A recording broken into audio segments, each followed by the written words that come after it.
guys, welcome to Talking Money with Nosy, personal finance made simple. Today, I'm going to be talking about how income from your savings and investments is taxed. Guys, whether we like it or not, all of us have to pay tax on our income. And tax is not only limited to your salary. All forms of income are subject to tax. That means income from a business, from a side hustle, from your savings accounts, from your government bonds, from your property investments, income from your shares and ETF investments is subject to tax. Now, let's talk about the different types of tax that apply to different income. We're going to start with interest income. Interest that you earn from savings accounts, fixed deposit accounts, money market accounts, bonds, unit trusts, etc. will incur interest tax. But interest earned up to an amount of 23,800 for people younger than age 65 and 34,500 for people older than age 65 is free from tax. This means that any interest that you earn is tax-free as long as it is below those limits. Once your interest is above those limits, you have to pay tax according to where you fall on the SARS income tax tables. Next, let's talk about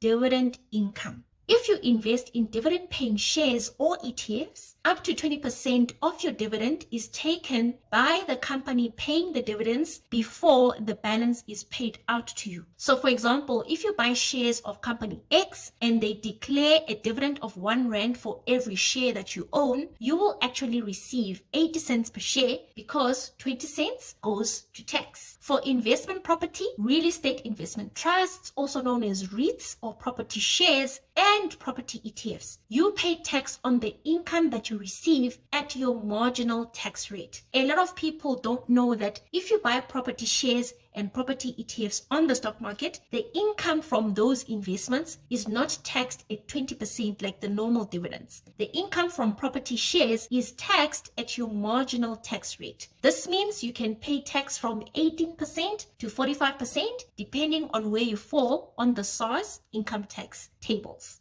Lastly, let's talk about capital gains tax when you sell your investments for a profit. When you decide to sell part or all of your shares and the price of those shares has increased over time since you bought them, you might have to pay tax on this gain or profit. For example, let's say your marginal tax rate is 36% and you bought shares 5 years ago with 20,000 Rand. Now, let's say that your shares have grown in value and you sell them and get 90,000 Rand. Your profit is 90,000 minus 20,000, which is 70,000 Rand. Now, when it comes to shares or stock market investments, 40,000 Rand of your profit is exempt from tax. So, 70,000 minus 40,000 exemption equals 30,000 Rand. Only 40% of that remaining gain is taxable at your marginal rate. So 40% times 30,000 gives you 12,000 Rand. To calculate how much is due to SARS, you say 36%, which is your marginal rate, times 12,000 Rand, which gives you 4,320. That's how much you need to pay to SARS as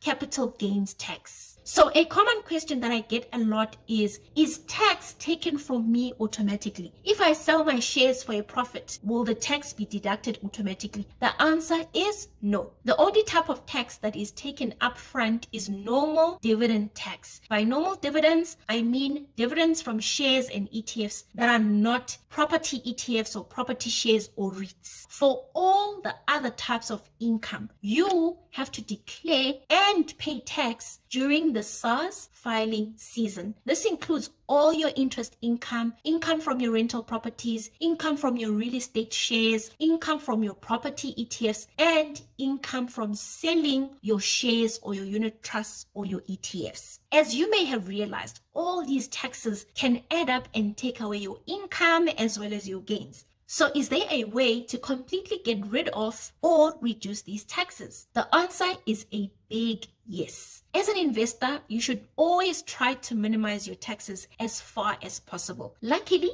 there are 3 ways of minimizing your taxes. The first way is to invest inside of your tax-free savings account, your TFSA. If you invest inside your TFSA, there is no interest tax from cash, bonds, or unit trusts. There is no dividend tax for South African companies. There is no property income tax, and there is no capital gains tax when you sell any of your investments. However, with tax-free savings accounts, please note that the deposit limit annually is 36,000 Rand and the maximum lifetime limit is 500,000 Rand. Any deposits above the annual limit will be taxed at a rate of 40%. The second way to reduce your taxes is to contribute to a retirement annuity. Whatever you deposit into your retirement annuity or pension funds is exempt from income tax, so you pay less tax on your income. For example, let's say you earn 250,000 Rand per year. Your tax rate is 26%. If you contribute 25,000 Rand per year to your RA,